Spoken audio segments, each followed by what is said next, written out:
Welcome to the Wandering Tangent Podcast. I'm BJ, with me is Jeff. Today we're talking about the 1991 action-adventure movie, The Rocketeer. Okay, BJ, what did you think of The Rocketeer? So, I enjoyed this movie probably too much, I think. You enjoy it too much?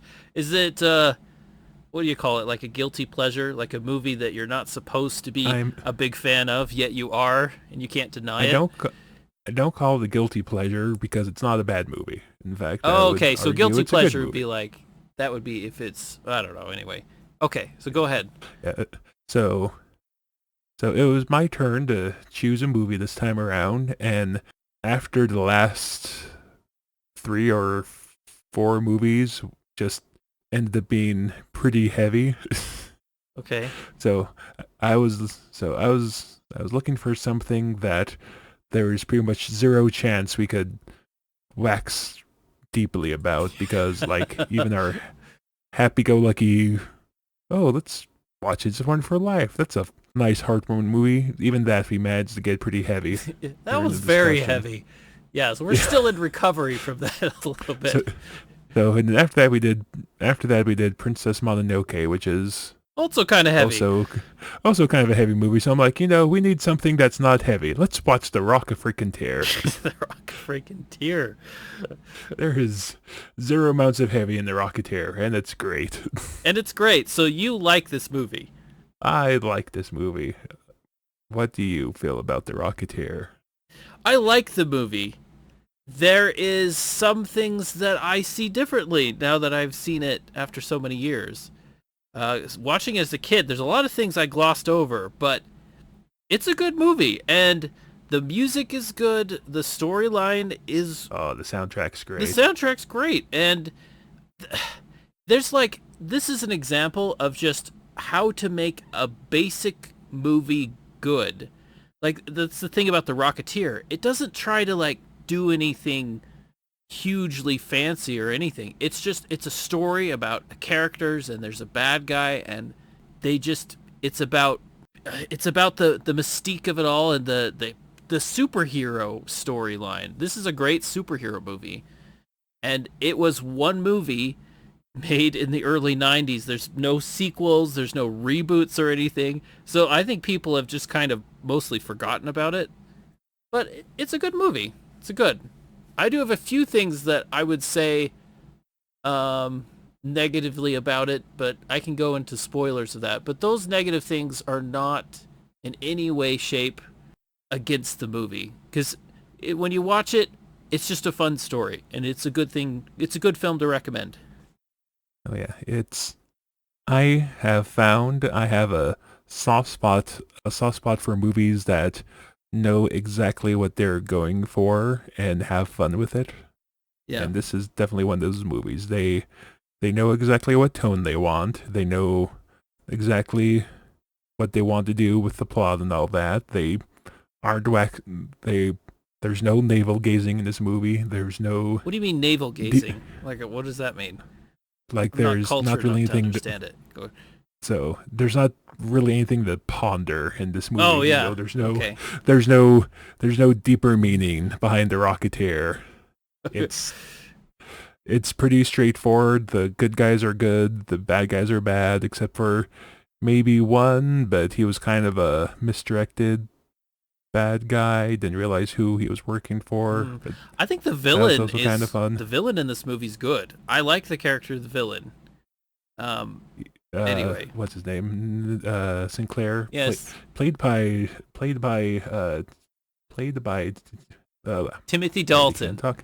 Timothy Dalton, who was, James I Bond. think he was Yeah, he James was Bond at James that Bond. time. At Yeah, the time? and I didn't know it was at the time, I, but I know he I was a think James Bond. I think I read he was. Was there any James Bond movies at that time? I need to go look that up. James. Yeah. Pause for research. For Your Eyes Only. What? Oh, wait, that was 81, not 91. Hello.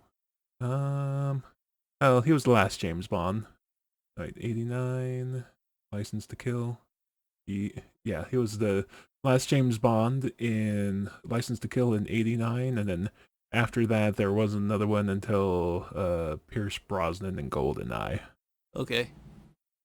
So, so he was the last James Bond at the time. The time of the release. Okay, so who would you recommend this movie to? Like, what demographic of people do you think would like it? Like pretty much everyone. Everyone?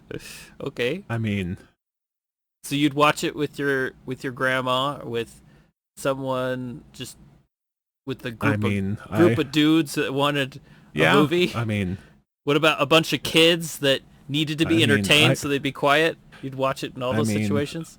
I went, I went and saw this movie in theaters. So, and I watched and just to say how long ago that was, just in case you need your holy crap, I'm old moment for today. I watched the 20th anniversary edition of the Blu-ray to watch this, and that the 20th anniversary edition came out 11 years ago. So I was quite young when I saw this in the theater, and I enjoyed it then, and I've enjoyed it ever since. So yes, I would watch this with kids. Maybe I'm weird. I can't, because I don't have kids, so I can't really say, but you have kids, and you've let your kids watch weirder things than this. Would you let your kids watch this? Yeah. Yeah, I would. Yeah. I mean, there's a few things in there that are, I don't know, it depends on your level of what you watch, like kids watch. I let my kids watch Princess Mononoke, like the heads chopping off and stuff. So this is probably a lot easier than that. Well, your family has a long and storied history of Dabbling not just, with yeah. well, I don't mean just you, but I know that you growing up, you would end up watching some questionable things with the permission of the older people in the house, shall Well, we say. yeah. So I don't, I don't, I don't know which parental figure in your family to pin that on. Actually, I think I know, but I don't want to say. well, so there was a kind of a tug of war, whereas I would get opportunities to watch all sorts of things, and then there were also a lot of pushbacks against, oh, do not corrupt the young and impressionable youth, which I was young and impressionable. Now that I'm older, I realize that. But yeah, so when I was young, I watched all sorts of things. Um, Probably You not were as much as, so like, compared to who though. There's probably a lot of people that watched a lot more stuff than I did, but yeah. Well, at least in our little friend group, I think you were pretty much the only one who really knew what you meant when you said that you wanted to use G.I. Joes to play Predator. yeah, yeah. We I don't wanted think we wanted to I don't up think the rest of us Predator's really storyline with the GI well, I Joes. I think you remember did. that. Everyone was like, okay. I don't think the rest of us really knew what was going on. So we were like, this sucks, man. We can't hit the Predator. Yeah, Like, well, I'm I remember invisible. that. Yeah, because I knew all the Predator rules. One GI Joe was the Predator, and the rest of the Commando guys, they were all lost in the woods and totally It's am- outmatched by the Predator. Yeah. it's amazing how easy you can win when you're the only one that knows the rules. Okay. Oh my goodness. Predator's a good movie, though. That'd be a good review sometime. Um, Well, it's your turn next, so you can choose whatever you want. But okay, so you recommend it. I recommend it too. This movie. It's like how do you describe it? It's so simple and hits.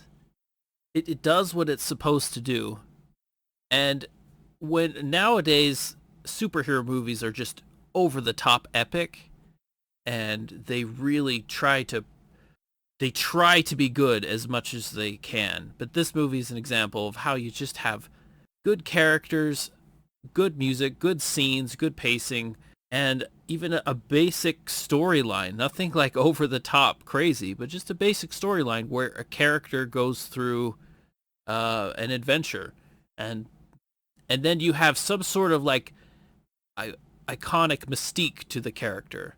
Like there's something special about being a superhero and saving the day. And this movie does a really good job of that. So I'd recommend it. okay, so now that we've got the first tangent recommendations out of the way. You ready to talk spoilers? Yes, let's spoil the everything happening in the movie and talk about it. Okay, so let's get the negativity out of the way. Then you were saying that there's things you liked less about this movie. I Okay, yeah. think I might have an idea, but I want to hear it from you. So, yeah, the thing that I mean, I wouldn't say it's fully a negative thing because this movie was written for 13-year-olds primarily. It's a 13-year-old movie, but people of all ages can enjoy it.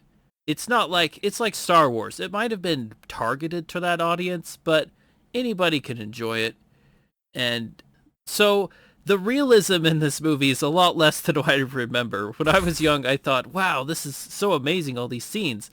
But the first time they get the rocket pack and they test it and use it, accidentally use it, the rocket like bounces around the building and then lands in an office. And I just think, really, this rocket would be destroyed. Like after they turn it on the first time, it would be ruined. And there's no way it would survive through all of that. It's probably built of aluminum mostly, and it would just be torn to shreds. And there's other scenes where the rocket is flying and it's not guided, so it flies all over the place and it comes back. I mean, the idea of it that it would actually be a boomerang and fly off into the distance and then come right back to the same spot. That's totally unrealistic. Also, the bullets.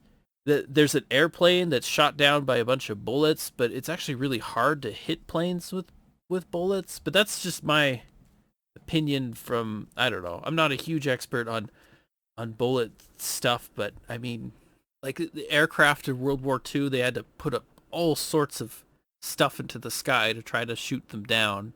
And this plane just happens to get hit by it. So none of that, but here's the thing, like none of that, it really matters. Like who cares? It's a fun movie.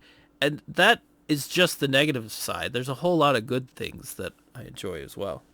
Yeah, I will admit I have my notes I wrote down while I was watching it. I did note a couple of things along those lines of not being very realistic. One note I wrote was that I don't think a single person has reloaded their gun this entire movie. Yeah, the bullets just keep going. They have like guns that automatically generate new bullets inside. It's a special thing. And then another note I wrote, which kind of, in the case of this movie where it's not really trying to be realistic, I think just kind of sets my state of mind of what I thought about it. There's just a bunch of Nazi commandos that no one knows until now. Why? So we can have an awesome shootout between gangsters, feds, and Nazis. That's why. And they're in uniform. They're in uniform. They got there before the airship got there. So why is there like 100 Nazi commandos hanging around that no one knows until now, including like the mobsters? Okay. Who are like supposed to be like in charge of like the security of this location. They didn't know they were there. Why? So we could have a big gunfight between gangsters, feds, and Nazis. And it's a good scene. And I like that scene as a kid because it's kind of a, oh yeah, get him, because the bad guys show up, and then the gangsters turn on the Nazi spy and all that. I suppose it is kind of plausible that what is it called, what is the name of the big blimp? It's not blimp. The Zeppelin. The big Zeppelin. Zeppelin? Yeah. I suppose that it could have had the Nazis on there, and then it got close to the ground and deployed them. They just rappelled down, and then they were hiding, and it's night, so they could deploy all these guys, and they could hide in the bushes and observe what's going on. And the other question is why? Why would they want all those soldiers there? Probably as like a backup in case something went wrong, but also this is a really important thing, so they have all these soldiers. And I have another fan theory, though, that the Nazis were actually there to turn on the gangsters. Because the one thing you don't want is witnesses left behind for investigators to figure out where the rocket went. They want this rocket to just disappear and nobody knows what happened to it. So they were probably there to double cross the gangsters altogether anyway. But there's no way of knowing. But that's kind of what my brain keeps, fumbling around. Well, and the gangsters didn't know that Sinclair was a Nazi, and that's why they turn on them because Secord and Jenny convinced them that, oh, Sinclair's a Nazi, and Sinclair's like, yeah, who cares? I'm paying you, right? Yeah, which doesn't work for the gangsters. The gangsters like, no, we don't like working for Nazis, which I don't know a lot about real gangsters from the 1930s. I don't know if any of them were involved in espionage, obviously, or that there's some plausibility that they might be willing to go along with that or not. I would imagine that they wouldn't care about anything. They'd just be about the money. But apparently in this movie, they have one really good thing about them, and that is they're greedy and they're violent, but when it comes down to it, they don't also like bigger bad guys. So, and plus it makes for a good scene. And it just makes for a good scene, because now we get a big battle scene where the feds and the gangsters fight alongside each other. But one of the things I like the most about this movie is the villain. I love the character of the villain. He's a German spy who decided he needed to go and to spy on Howard Hughes's aviation industry, which is in California. So how does he do that? He becomes a Hollywood superstar, which is interesting because as he becomes very famous, it gives him, it makes people love him. Everywhere he goes, people like him, and they're not as inclined to think that he's a bad guy because they just love him as a movie star. And it also gives him access to lots of money because he makes all this money from his films, and he can use that to fund all of these spy schemes that he has. It's a clever thing. And I think also I like how this character is, you get the sense that he came to Hollywood to spy, to be a German spy, but he kind of fell in love with the character and acting and theater and being a star. He fell in love with it. He loves his job. He loves both his jobs. He loves both his jobs. He loves being a spy because he's a big-time fascist, but then he really loves being in Hollywood. But, you could tell that his biggest passion is just being a ruthless Nazi spy. No, I will say it does appear that Dalton seems just to be having the time, as he seems to be having a lot of fun in this role. He's just chewing the scenery left, right, and center. It's great. Yeah, he's definitely a good actor. He does a good job as a villain. There's never a scene where there's not a scene where if he can be overly dramatic that he's not. Yeah. Like there's the scene where Jenny finds his secret radio room. She's like, oh no, Sinclair's he opens the door, he's like, what? Spy? Fascist? All of the above. Multiple choice question. It's correct. It's all of the above. It's so good. It's so good. Well, and this movie doesn't take forever for the storyline to move on. No, it's a pretty concise movie. I mean, in story, it takes place in what, 2 days? Something like that? It's hard. I don't know. That's a good point. I would say a couple of days. Yeah, 2 days at the most. Yeah, I think most of it happens between a night or a day and a night. Yeah.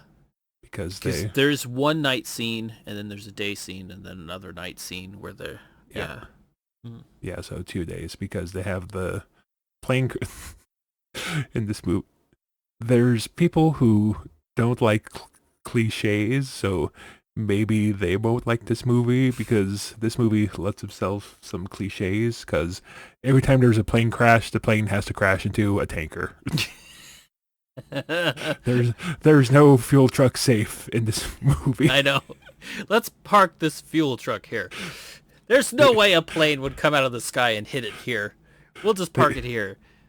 They actually lampshade at some point Like the guy who owns the airfield, after the first tanker gets destroyed, he gets new and he's park it far away from the runway, and they still manage to crash into it.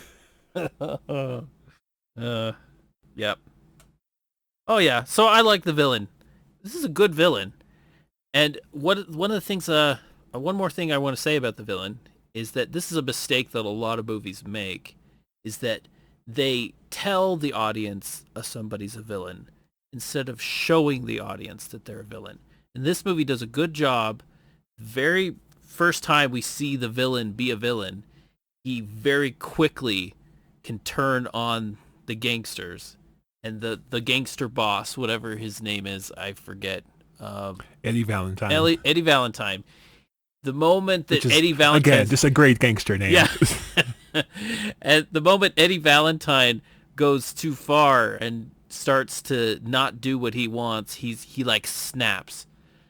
So you can tell that he's capable of some bad things, and he might on the outside be this very confident, charismatic movie star that's somebody that can just wow the fans, but on the inside he's cold and dark, and he gets what he wants no matter what evil he does, or no matter what evil he needs to do, he can get what he wants. And so it's good to have that kind of a character, and they show that. They don't just tell you he's a bad guy, they show you that. And it also helps that alongside the gangsters that he doesn't really trust, he also has the giant loyal henchman that he does trust in, what's his name, Lothar? Yeah, Luther. Lothar? Yeah, Lothar. Something like that. Yeah, it was mentioned really quick, and I thought, I better know this person's name, so I rewound it a couple of times. Not rewound, I skipped back to it a few times. But yeah. I have it spelled out as Lothar, but I forget exactly how they pronounce it. Okay, but... Might have been close to Luther? I don't know. Okay, well, I do know this is an actor from Star Trek, too. Believe it or not. Of course I would go down this line. Jeff finds the Star Trek connection in, what's his name, Ron Taylor? Is it Tiny Ron? Yeah. Yeah, Tiny Ron. Obviously a screen name. But he is, as Tiny Ron Taylor. Oh. Anyway, yeah, so his name's Tiny Ron. He's the helper guy for the Grand Nagus in Star Trek Deep Space Nine. So he has no lines at all. He's just a really big guy who just helps the Grand Nagus with things. And he every time the Grand Nagus is there, he's there as his helper. And anyone who doesn't know who that is, he's like the leader of the Ferengis, but he's like the leading guy who steals people's money through business schemes of the Ferengis. They have a hierarchy of who is the most treacherous businessman and who has the most influence over Ferengi culture and stuff. Anyway. Well, according to Wikipedia, he was also in an episode of Star Trek Voyager, but it doesn't say what episode. It just says Star Trek Voyager, one episode. Yeah, okay. Probably just an episode where they needed someone really tall. I don't know. But yeah, so I was interested in him because I don't know why, but I did some research on that actor in particular. I also saw Go ahead. I was just gonna say he stands out, but yeah, it sounded like you were going somewhere, so go ahead and go. I mean, he's really tall, and yeah. Anyway, and it's kind of fun when they put a mask over somebody and just make them grunt, and I kind of am curious. I want to see the real person and like see him acted in another scene where they just have lines and stuff. But anyway, so I get curious about that. But I did see another interesting. It's not a cameo, but someone else in this movie who later did something was the singer from the South Seas nightclub. The lady who was singing is Jan. Oh, what's her name? Jan Livingston from The Office. She's in this movie too. I am like the one person that pays that watches The Office, so I'll take your word for it. You've never seen The Office? Because I think you might be the only person in the universe who hasn't seen The Office. I generally don't find sitcoms that funny, so. But BJ, sitcoms are what comedy is for. That's so they claim. Okay. I am at the risk of, driving away the few viewers we have. I am also that one person that never really found Seinfeld funny, so Yeah. I don't know, dude. Yeah. No, it's good to include all different points of view, right? Because there's a lot of people who love Seinfeld and hate Seinfeld. I'm well aware of the fact I am the outlier here on the Seinfeld front. I will. Okay. As long as I'm naming sitcoms I don't like, I will also say why not? After just turn some more people away. Go ahead, BJ. Go ahead. Let's go. Let's drink our small. Let's alienate everyone. Go ahead. Let's go. So, after seeing bits and pieces of pretty much every episode of Friends, because that's what they show on the TV at work, Friends isn't that funny. Friends ain't funny at all. I don't know. So you haven't seen The Office, you haven't seen Seinfeld, but you've seen lots of episodes of Friends. That's good. Well, I've seen bits and pieces of. That's because that's what they show at work. Yes, you have to see that. I've never been home oh sweet, Friends reruns are on. Let's sit down and watch that. It's there's stupid shows on the TV in the break room. If no one else was in here, I just muted and read the book off my phone, but people are in here watching it, so I have to be social. I just tune it out and read my book instead. Oh, okay. Instead of muting it and reading my book. Yeah. Well, I can't read while something's in the background like that. My brain just picks up on everything that is being said. And so, yeah, I couldn't read while something was playing in the background. So yeah, I would totally listen to it the whole time. But that's interesting. Okay, do you like Cheers? Do you know Cheers?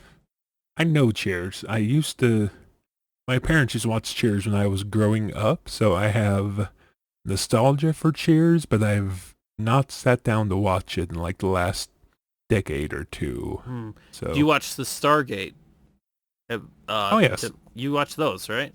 All of the episodes? I've seen a bunch of SG-1. Never really got into Atlantis. I saw a few episodes of Infinite, Eternity, whatever, the one where they were stuck on the spaceship. I didn't like that Universe. one as much. Stargate Universe. Yeah, that's the one. You didn't like that universe then? I didn't like that one as much. That's funny because I liked Stargate Universe the most, and the other ones I didn't like as much. But you like Universe more than SG-1? Yeah. I'm sorry. What is wrong with you? I'll tell you what's wrong with me. I watch Star Trek and love it, and then I watch SG-1 and I'm like, gee, they want and wish they were Star Trek, don't they? But to be honest, I watched SG-1 and I couldn't get into it and I put it down, so I haven't seen a lot of it. And I have at certain times gone back and tried to watch it because I do like ancient civilization stuff. And there was an episode about the Minoans, and I love archaeology, so it was kind of fun to talk about the Minoans. But so I bounced off of that show, couldn't get into it, maybe loved a few episodes, but not really a lot. And then I watched Stargate Universe, and the first episode had me hooked, and I thought, this is a good show. It's not my favoritist, but it's pretty good. And I ran through it all the way to the end. But I haven't rewatched it though. It's not in the rewatch category. But yeah, it's pretty good. I mean, I don't know. I never correlated in my head Stargate and Star Trek as being in the same vein outside the same genre. Really? I think they're I don't think they're really going for the same thing. Well, maybe not. Maybe they're not going for it, but you have a group. They go on adventures, they come back, they meet people, they interact with different civilizations. It's a little Trekky. It is a little Trekky. It's a little Trekky, but I don't think they're going for the same Well, vibe. they're not going for it. But if you like Star Trek, you might like Stargate because you like science-y things where people go places, and there's storylines that interact with different things related to human behavior and civilization. I'm not explaining it right. And they have guns and they shoot things and they're like, yeah, there's that. Stargate is much more actiony than the Star Trek TV shows went True, for. true, very At true. least, Yeah. at least the ones that I've watched, and I assume you've watched. I don't think you've watched any of the newer ones like what is it, Discovery and Picard or whatever. No, I haven't seen any of those. No, I did watch a few reviews of Star Trek Discovery, and based on the elements from the storyline that they described, I just thought, there's no way I'm going to watch this. No way. But seeing the things we did watch, how about that Rocketeer movie? Speaking of what we're speaking about, the Rocketeer. Yeah. The Rocketeer. Good. What'd you think of Geppetto in this movie? What? What's his name? PB, the brilliant engineer guy? Peavy? Yes, every time I see him, I think, wow, he has Geppetto to help him. He looks like Geppetto from Pinocchio. His little glasses and okay. I can't get over it. What? Yeah, doesn't he? He looks like Geppetto. Think about the Disney. No, I know what you're talking about. And even like most Pinocchio and like movies. I guess sure he might fit the archetype, but at no point I'm like, oh, it's Geppetto. He looks like an 18th century person who works on clocks. Someday we're gonna Clockmaker in a tiny shop. That's what someday Geppetto we're gonna figure out how to this. film this in the same room, and it's just gonna increase the joy for me because you'll be able to see the expressions I give you because I'm just flabbergasted. I don't know I've been if I flabbergasted want for to like put the last myself 5 minutes here. in a situation where objects can be thrown.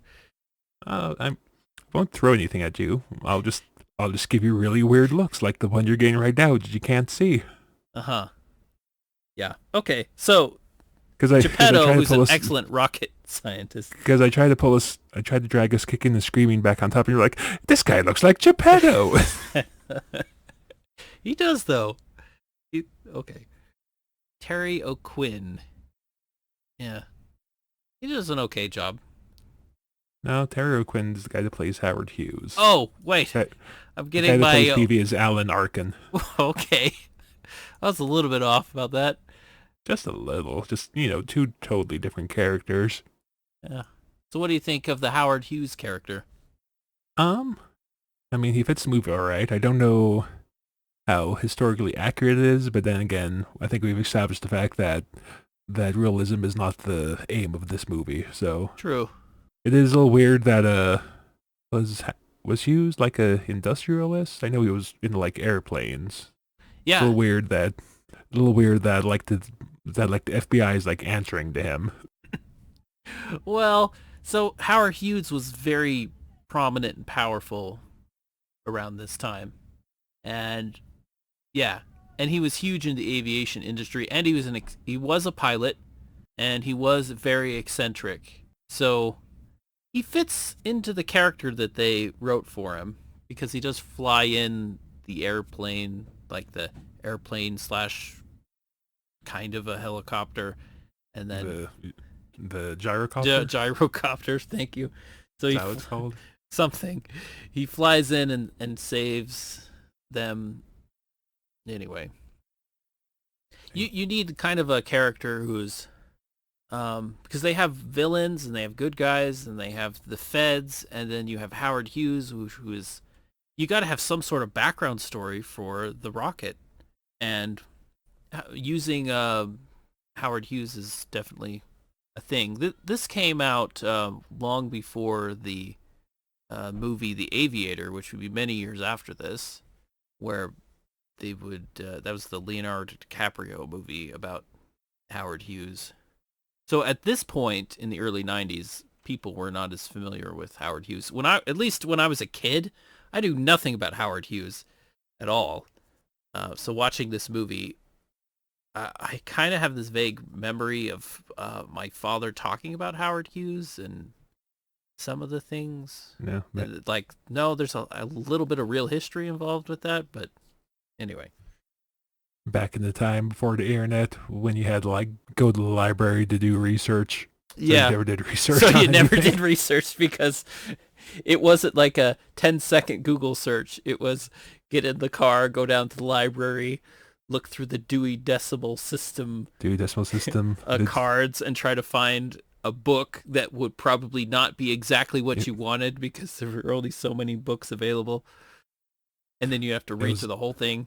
It was actually helpful to actually have like a encyclopedia set at home, and you'd have to. Do we have H? Who has H? I know. We have one book missing. It's the letter H.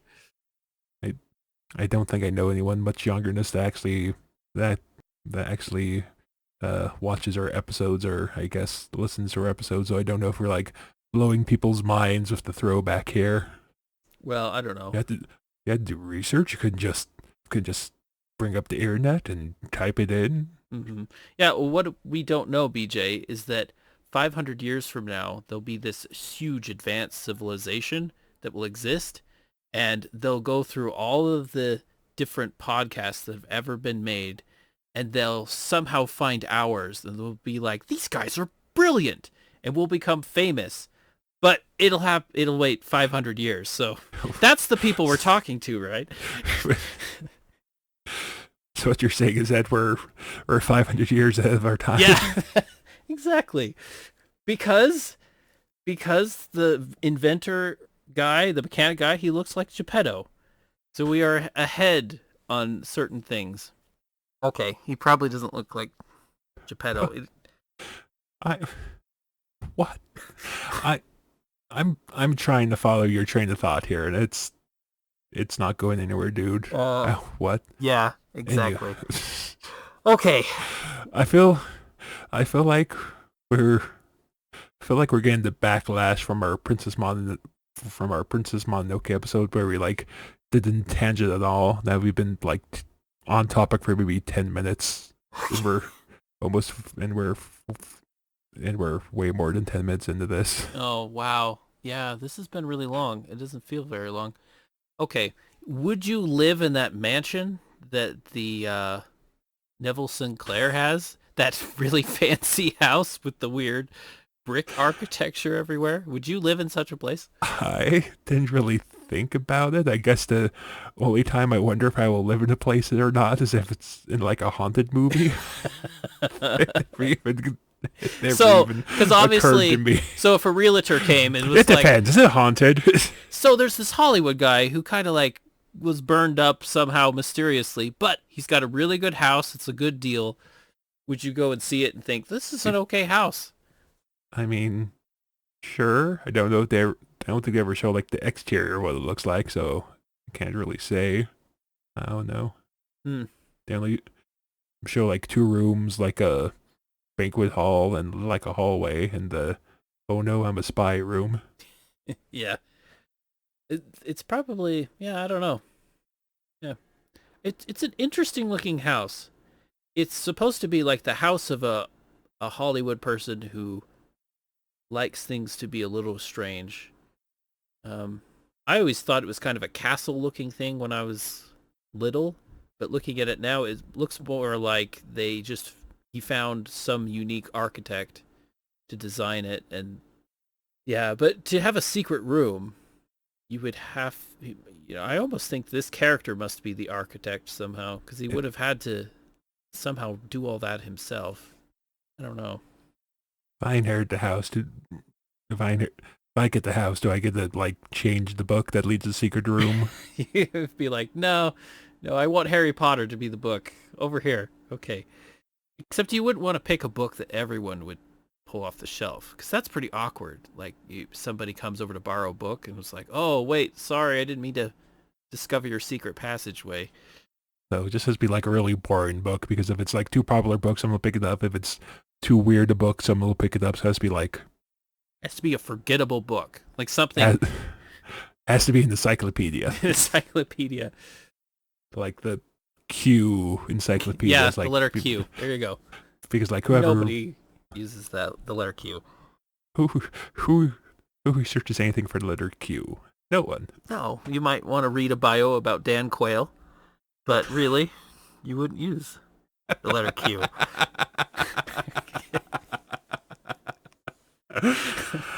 I don't know why I found that so funny. Nobody knows. Yeah, but here's the thing, like you couldn't ever, yeah, if your secret passageway was a book, and you ever wanted to sell the house, you couldn't. Yeah, it'd be weird. Never mind. I don't know what I'm saying. Like, if you sold the house, but then you took all your books and packed them into boxes, but then there's this one book left on the shelf. There's just this one book left. People are like, he didn't take the one book?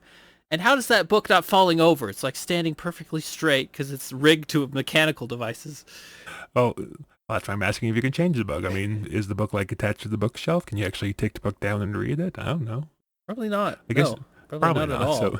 And I don't think you could ever change it because it's probably attached to all sorts of gear. It's probably a big electrical actuator or something behind it, and so you pull it. I don't know. You'd have to redesign everything to. Yeah. Yeah.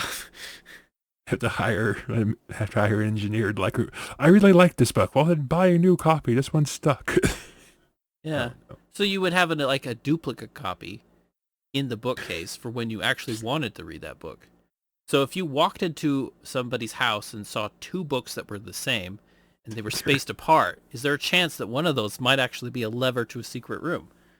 Because they would want to be able to read the book sometimes. Turns out there's that one time where it's life and death. You have to do life and death research on quails and I can't get the Q. I can't get the Q volume down. It's attached to the bookshelf because of secret passage. Wow. Okay, so the Rocketeer, right? Yeah, I was gonna say, is there anything else you want to say about the movie? I mean, I think it's weird that the diner is a building that looks like a dog. How many diners in the 1930s had the front of the building look like a giant dog statue? Is that a common thing? I don't know. I wasn't alive back then. Huh. I mean, I wouldn't say that it would have been terribly unique if they would thought about it for this, but I mean, I don't recall anything around here that was animal shaped, but yeah, that's strange. I also thought it was weird that they would sell people programs to the flying circus. Well, they sell programs at everything. They sell programs at like baseball games. They do? Yes. I've never seen anywhere ever that where you had to buy the program. Oh yeah, no, that's not. That's a thing? That's a thing. Okay. This is a case of you being weird, not the universe. Okay. I have a lot of moments like that where I think I'm normal and then suddenly the whole universe turns upside down and I realize that I know very little about everything. So apparently buying a program. See, if I was going to an event and they said, "Hey, do you want to buy a program?" I would say, I guess I just won't know what's happening. I'll go sit down. Buy a program, pay extra for a piece of paper. It's almost like extortion. It's like, hey, you've paid for a ticket. You're here. This is a fun thing.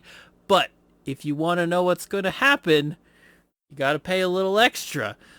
We got you here. There's no way you're going to sit around and just be like, I don't know what's happening now, but all right. I don't know the name of the event. I don't know what's going to happen next. I bought this ticket for a random thing. I don't know what's going on. You would never even know when it would be over. It's like, what's the last act? Who knows? I have to sit here and endure through everything. And the only way to know what's going on is if you pay up more money. Very clever. Very clever thing. Not quite an ethical thing, though. I don't know. I can't believe you've never been to any kind of event where they sell programs. I don't think no. You've course, never I been don't like, really leave my house very much or go I was gonna say, anywhere you or never even go to events, so that could be I was gonna say, you've never been like to like the circus or like the minor league baseball games. Like I said, I don't know if it's something they do as much anymore, but no, like back in the day, they would sell programs. It was like a cheap souvenir. Oh, So more like a I souvenir. yeah, I think that's a you being weird thing. Because I didn't think it was weird at all. Okay. I'll just accept that, I guess. It's a thing that is normal, It's and I thought it was the weirdest thing yes. ever when I saw No. the Rocketeer. Okay. Wow. At some Okay. point, gonna start taking, gonna use my phone to capture my expressions and send them to you, just so you can see me squinting at you through the screen like you're a madman. So I'll just get like a dozen texts through the recording. Like, oh, this is BJ's face. It's this moment. And here's this moment where he's shocked and surprised and displeased with how long the recording is going. it's it's not that. Never mind. We've Okay. already discussed my shock with your. We've already discussed how shocked I am about you not knowing what the program is. Well, I mean, I know like a program. It's just where you would sell it for for a nickel or whatever. It's selling the program. Wait, did you? What were you talking about? Were you saying that No, never heard of programs? It's the selling of the program. no. Okay, yes, I know that part. Oh, yes, okay. I got that, but no, Yeah. I'm dragging you away from this rabbit hole. We're no longer talking about programs. Oh, that's a good thing. Okay, so the Rocketeer. So it's a fun movie. Some of the action is unrealistic, but to put that in perspective, though, a lot of the action scenes in Indiana Jones aren't that realistic either. But it's still a really fun movie, and this Rocketeer movie is like that. The action is still fun and entertaining and makes you laugh. Like, it's funny when the rocket flies around and then gets stuck in the dirt and bounces around their hangar bay. And I really like I really like how they make, getting more serious now. This movie is a really good hero story. And I love how they just make him into like this American hero. And they they have that scene where he stands on top of the building and the flag is there and everyone's like, "Look, the Rocketeer. He'll save the day."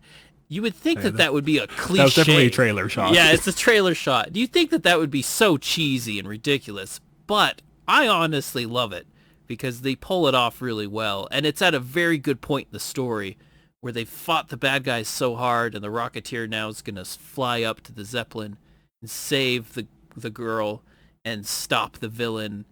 And yeah, it's just a good thing. It's a good scene. I like it. I'm happy to admit when I love a cheesy scene that works well. I like it.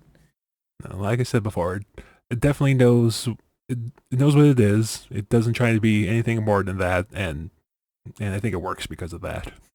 Yeah. All right. Was there anything else you wanted to talk about? No, I will admit I wasn't sure how this episode was going to go, since like the whole reason we picked this movie was because it wasn't deep. So I'm like, what the heck are we going to talk about? So apparently we're just going to talk about everything except the Rocketeer. Okay. Okay. So I will say this. Like, it's weird to me that people would go to a fancy restaurant that's probably super expensive, and the food they give you is just a little bowl of soup. And anyway, I mean, it's a classic. speaking, I mean, like, isn't that the cliche? Like, the more you spend for food, the less you get. Yeah. It's probably really good quality soup. It's the best soup ever. Best soup ever. Hope you enjoy your 1/3 of a cup of it. Yeah. It'd be really interesting if it was just like canned soup in the kitchen. They're like, open another can. We got another $500 order of soup. It's You just know, like these Hollywood people, they'll pay for anything. it's like Campbell soup Campbell soup has like a little bit of like thyme thrown into it, so it's fancy. Yeah. I probably wouldn't notice. I'd be like, this is $500 soup. It's good. Anyway, restaurants like that I think are classy and interesting because everyone's in their tuxedos and there's dancing and live music. But goodness, that's like a world gone by now. Things, I guess in the 1930s they had fancy things like that. But in movies they make them really dramatic. Like in this. Anyway. Okay. What else was there? What else could I say that's not important to say? I don't know if we've been saying not important stuff for almost an hour now. Yeah, what makes this movie so great? What did they do right, BJ? I think they did most things right. We talked about the soundtrack a little bit before. I don't know if we mentioned who did the soundtrack. It's James Horner. And this, one of my favorites. James Horner. It's one of my favorites. Yeah. Yeah, no, and I'll say it again, but like the theme of this movie it's great. Yeah. It's so good. A really great soundtrack can really do a lot for a movie, especially an action adventure movie. You need a great heroic soundtrack to go with it. And yeah, it's like how do you make being a Rocketeer something special? They make it into when he straps on the pack and for the first time and they're getting an idea of what the machine is. It's like they're building to some sort of legend, and it's good. The guy's just a legend for like literally a day and a half. I know. So what do you think happened to these characters after the movie was over? Because nobody really knows that he's the Rocketeer, besides Howard Hughes and a few people at the FBI. Maybe they kept it secret. He goes on just being a normal person. And it ends up being this story of, featured on some documentary later. I don't know if it's that big a secret, because there's like the scene at the end where Jenny has restolen the plans that got stolen from them, and she gives them to Peavy at the very end, and then Peavy tries to talk about his ideas of improving design with Cliff, but Cliff and Jenny are having a moment, so he like goes over to someone else and talks to them about. So I don't think it's that much of a secret at that point, because I don't know. See, that was an opportunity for a sequel. They could have made more movies because they have the plans. They could rebuild it. Like they could have, but as I guess goes, and us watching sort of not mainstream films by Disney, because I think Tron was by Disney too, wasn't it? This one was considered a financial failure. So this was not a popular movie. So what about this movie made it not succeed? Was it just that there were so many other good movies coming out at the time? Well, according to what I'm reading, it came out the same. It debuted number 4 spot behind Robin Hood, Prince of Thieves, and a couple movies I have not seen. Yeah, and Robin Hood was a really popular movie. Yeah, no, so there's I other saw movies. That in the theater too. Yeah, there just was other movies that people liked more.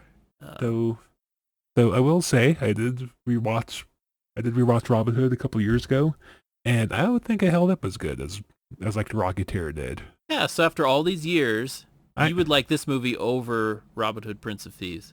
Yes, I would. I will say that. Yes. Yeah. Maybe unpopular opinion, but yes, if you sat me down, give me the choice between watching The Rocketeer and watching Robin Hood, Prince of Thieves, I'd say 5 times out of 6 I'd watch The Rocketeer. Yeah, it's kind of funny. The Robin Hood, Prince of Thieves, it was probably like the most popular Robin Hood movie to ever come out. But yeah, people don't really think of it much anymore. Interesting. It's weird to have an American accent on Subway in England. But anyway, I get that. I would honestly agree. I think The Rocketeer, if I had to choose between the two, I'd probably watch The Rocketeer.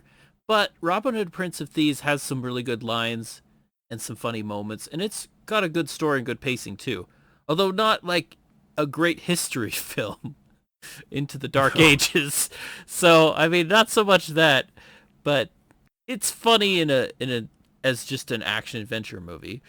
I mean, But you're right. I think this is the better movie, even though at the time when it came out, it was not as valued as other films. no, I mean, half the reason the I would say half the reason to watch Robin Hood is is Alan Rickman being the sheriff of Nottingham. Yeah, Alan Rickman is But really good in that one. Yeah. it turns out the Rocketeer has a really fun villain too. So Yeah. you know, Yep. It was a good year for good villains in 1991. I just think that villain's brilliant. Like, if you were a spy, you want to hide somewhere where nobody would recognize you. But if you're another way of playing it is to hide somewhere where everyone recognizes you, because nobody would think that you would be a bad person because you're a Hollywood star, which is more true back in the 1930s than probably it is today, because today people are probably looking for stars to make mistakes, and they're but back then it was probably a lot different. So it's an interesting thing. Plus you would get tons of money from the job, and it's clever. I like it. I like it. so I was curious and I started looking at movies that came out in 1991, and I think I see why Disney kind of thought this one as like their their lesser film of that year, because the animated Beauty and the Beast came out in 91, Okay. and that was big. That was big. Yeah, big. That was back when Disney Animation was in its prime. Mm. What else? I don't know. At this point, we're just tangenting. Yeah. People are like completely bored at this point. Like they're not even talking about the movie, man. They just talk about everything but the movie. So people should see it. It's Yes. a good movie to see at least once. And if you and I like the soundtrack. I have this song playing once in a while when I stream music. I like to include this one because I like No, heroic music once in a while in my playlists. no, I was surprised that it was not on my playlist anywhere, so I slapped that album on my playlist. I need to listen to it sometime. Yeah, it's a good one. Definitely good. All right. Well, is there anything else, BJ? Nope. Go watch Rocketeer. It's a great movie. Like I said, it's not a very complex movie, which is why we didn't talk about it very much. Because you're tired of talking about complex movies with me. No, we Because I overdo complexity in my analysis all the time. I love to dive in too deep and probably drown in the depth of all sorts of crazy ideas. I mean, the entire point of watching Rocketeer was to watch something that was easy to watch and didn't take itself too seriously, and it accomplished that. It's a good movie. It's a good popcorn flick. Indeed. I agree. Okay. Anything else? Nope. I think we've said everything. Okay, so yeah, we both recommend The Rocketeer, and waiting to see if Jeff throws in like one more random Star Trek reference just because. Well, the main character's in Star Trek too. That he plays this I want to say, okay, I'm not 100% sure because I'm not verifying this. I'm just going off of my memory. So this probably is way wrong.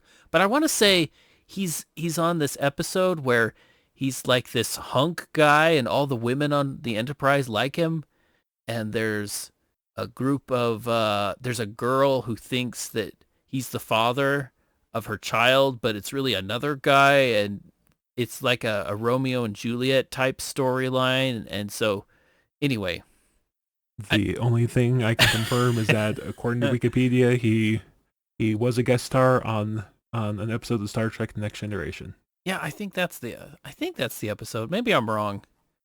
The outrageous Okana. Yeah, I nailed it just from memory. He's like the romance novel guy that they got. That he comes aboard and he has a ponytail, and all the women are like, "Oh, he's a captain and he follows his own rules." And anyway, I didn't I didn't actually mean for this to lead into another Star Trek segue. It was supposed to be a joke, but here we are. Okay. Anyway. So Yeah. as happens so often on this podcast, we're going to end on a Star Trek reference, I guess. So. Go ahead and kill it, BJ. Okay. Conversation was dead a long time ago. Let's just let it go. Let it go. So no, we're stopping it there. Yeah, I'm stopping it there. Go ahead. I'm PJ. With me was Jeff. This podcast was ostensibly about the Rocketeer. I don't know. And who knows what the heck we're going to watch next week. But hopefully you'll join us for that. And we'll see you next time. Goodbye.